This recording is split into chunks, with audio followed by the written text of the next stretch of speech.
Hey everyone, and welcome back to the channel.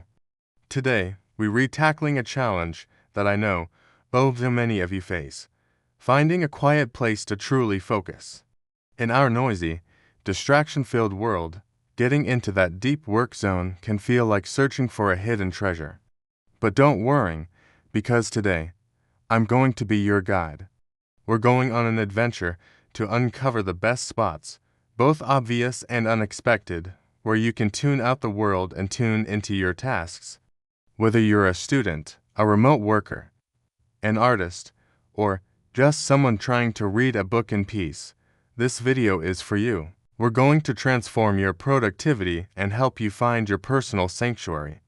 So, grab a notepad, because you're going to want to write these down. Let's get started on our quest for quiet. First up, let's talk about the classics. The most obvious place, and for good reason, is the library. But let's get specific. Don't just walk in and grab the first available seat by the entrance. The real magic happens when you venture deeper. Head to the upper floors, which are almost always quieter. Look for the designated silent study or quiet sections. These are zones where everyone has agreed to a code of silence, and social pressure is a powerful tool for maintaining focus. My pro tip: find a carrel, one of those little partition desks, often tucked away in the stacks. It's like having your own mini office.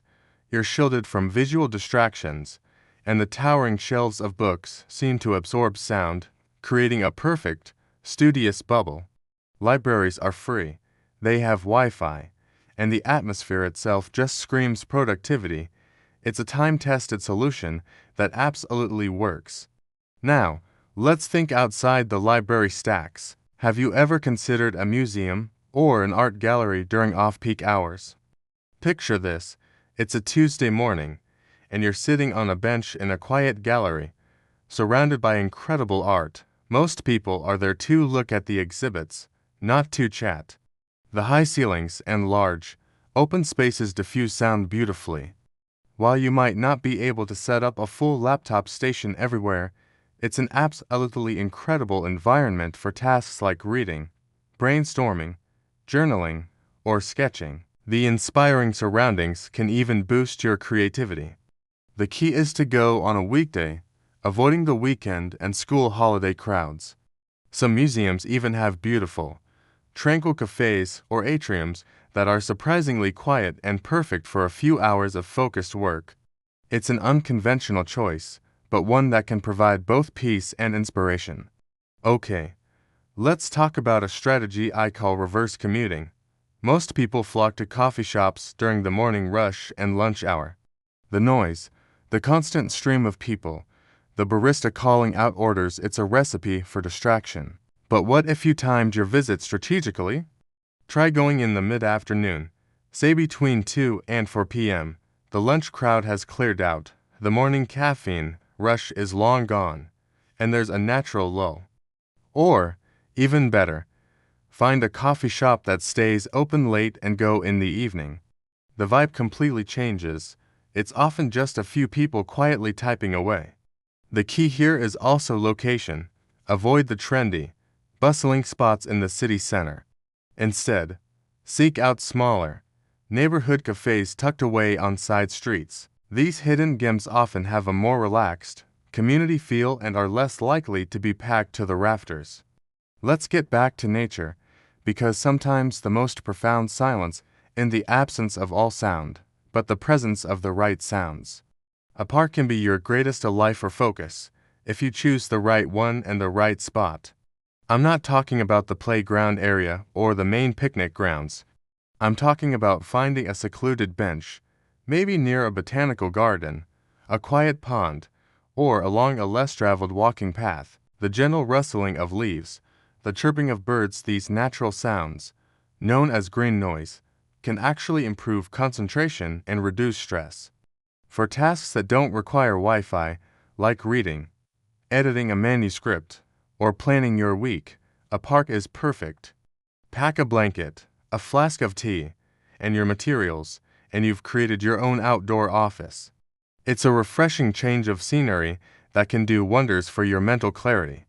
Now for a more structured option that's gaining huge popularity: co-working spaces. If you are someone who works from home and finds the silence of your own apartment either deafening or too easily interrupted by household chores, a co-working space can be a game changer. Yes, they cost money, but think of it as an investment in your productivity. Many offer day passes, so you can try one out before committing. The beauty of these spaces is that they are designed for work. They have dedicated quiet zones, phone booths for taking calls, and an environment where everyone around you is also focused. This creates a powerful sense of shared purpose. You're less likely to get distracted by social media when you see everyone around you working diligently. It provides the structure of an office without the corporate politics. Let's discuss a location you might not have considered: university campuses. Even if you're not a student, most university campuses are open to the public. During term time, these places are buzzing with academic energy. You can often find quiet corners in student unions, department common rooms, or even empty lecture halls between classes. The libraries, as we've discussed, are top tier. The atmosphere is inherently studious and motivating. Walking around a campus, you're surrounded by people who are learning and striving, and that energy is contagious. Just be respectful of the space, act like you belong, and you can tap into a fantastic, free resource for concentration. It's a great way to recapture that feeling of academic focus, no matter how long it's been since you were in school. Let's talk about creating a sanctuary in a place you might not expect: your car. Don't laugh. This is a seriously underrated focus hack. Your car is a private, insulated bubble that you can take almost anywhere. Think about it. You can drive to a scenic overlook, a quiet park, or even just a deserted corner of a large parking lot. Recline your seat, put on some ambient music or noise-canceling headphones, and get to work. It's perfect for making important phone calls without interruption, practicing a presentation, or doing some deep thinking. It's your personal, mobile focus pod. Obviously, this works best for tasks you can do on a laptop or with a notebook. But for short, intense bursts of concentration, the car is a surprisingly effective and accessible option. What if you can't leave your home? Sometimes, the challenge is to find quiet within your own four walls, especially if you live with family or roommates. This is where you need to get creative and communicative. The first step is to designate a focus zone. This could be a desk in the corner of your bedroom or even a specific chair. When you are in that spot, it's a signal to others that you are not to be disturbed unless it's an emergency. Communication is key here. Have a conversation with your housemates and set up quiet hours. For example, agree that from 9 a.m. to 11 a.m., everyone tries to keep noise to a minimum. And don't underestimate the power of a simple sign. A small, polite "please do not disturb" deep work in progress sign on your door can work wonders. To take your home sanctuary to the next level, you need to invest in some gear. The single most impactful purchase you can make is a pair of high-quality noise-canceling headphones. They are worth every single penny. They can erase the sound of a nearby TV, a conversation in the next room, or construction outside your window. You can listen to focused music, white noise, or simply enjoy the silence. Another great tool is a white noise machine or app. This creates a consistent, soothing sound that masks sudden, jarring noises, making it easier to stay in the zone.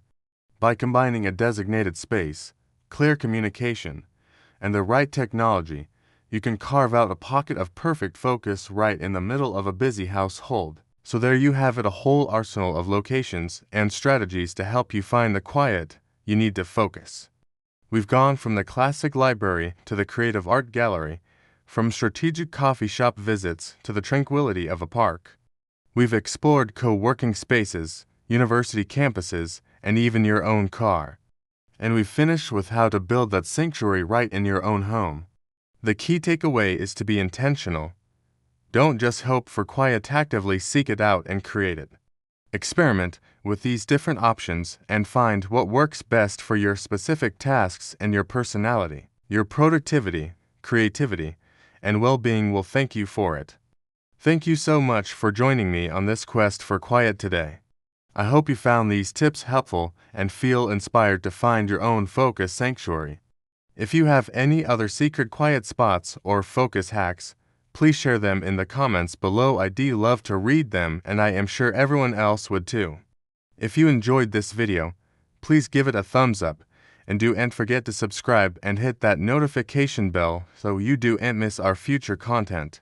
Until next time, stay focused and be well.